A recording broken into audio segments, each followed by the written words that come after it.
and then and then you've got a question from Jan Otto. Yeah, so Johan's written into us. I'm going to paraphrase his question just a little bit because it is a topic that we dealt with just a couple of weeks ago. And he actually does acknowledge at the start of his question that he's bringing it up again because he just wants a little bit more information on it. So we'll address it again. But basically, the question relates to a story that came out a couple of probably about a month or two ago, where there was a story about a hijacking that happened of someone's home, and basically they had gone on holiday, and people move into the property and have hijacked the home, and then either sublet the home or live there themselves. Alternatively, a situation where people just break into the home and start living there with you in the circumstances, and there's nothing you can do. And obviously what happens there. But the long and short of Johan's sort of question is, how prevalent are circumstances like that? Is this something that we experience often? Is it something that as a homeowner, you need to be worried about in the circumstances, and something you need to be looking out for? Sure. Yeah. So I suppose it comes down to our experiences with this type of situation. So if I speak for BSA, we haven't received any instructions from people going on holiday or holiday makers, their properties being hijacked.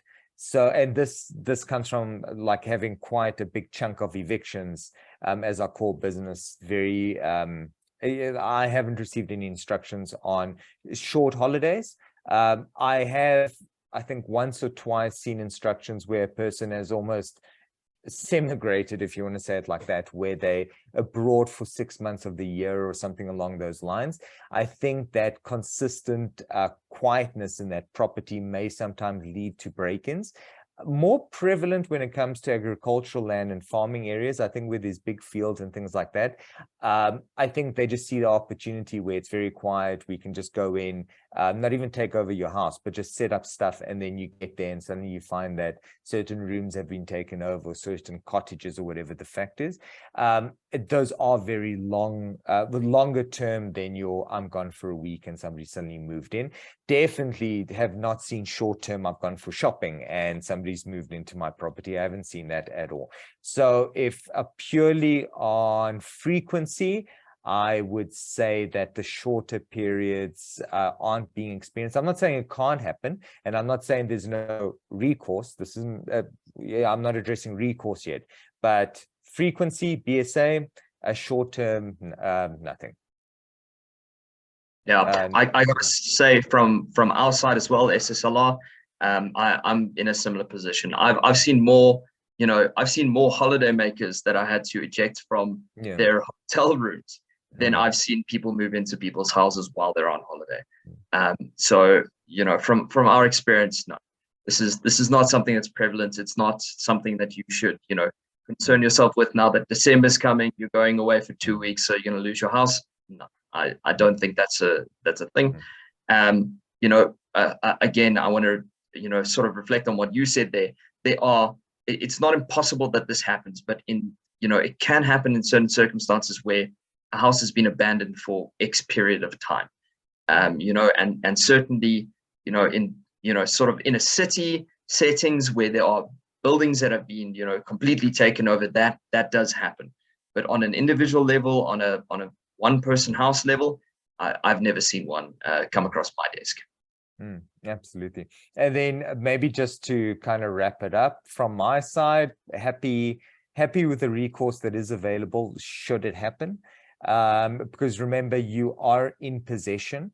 So even if a week goes by, you are strictly speaking in possession of that property. The court recognizes it as possession. So it's the same as a tenant. If a tenant goes on a business trip, a landlord can't go in and say, oh, well, he's not in possession, so I'm just locking the doors, because he has his stuff inside. His intention is to be in possession. So the same thing applies to the owner. If somebody takes it over and your intention was to go on holiday but retain possession of the property, physical possession is not necessary for spoliation order. It's the intent and the act of actually possessing. So if you get back and there's people there, act quickly, naturally. So approach like Nick or myself. But if you bring a spoliation order and the person's not supposed to be there, you'd be good. You'd have ample recourse to be able to claim the property back. Absolutely. And it's something that I want to be cautious about in terms of the Rental Housing Act. But there is scope for urgent proceedings. But I want to be very careful about this, because urgent proceedings are not what most people think. You can't just bring urgent proceedings. And I understand clients' position where they think every eviction is urgent.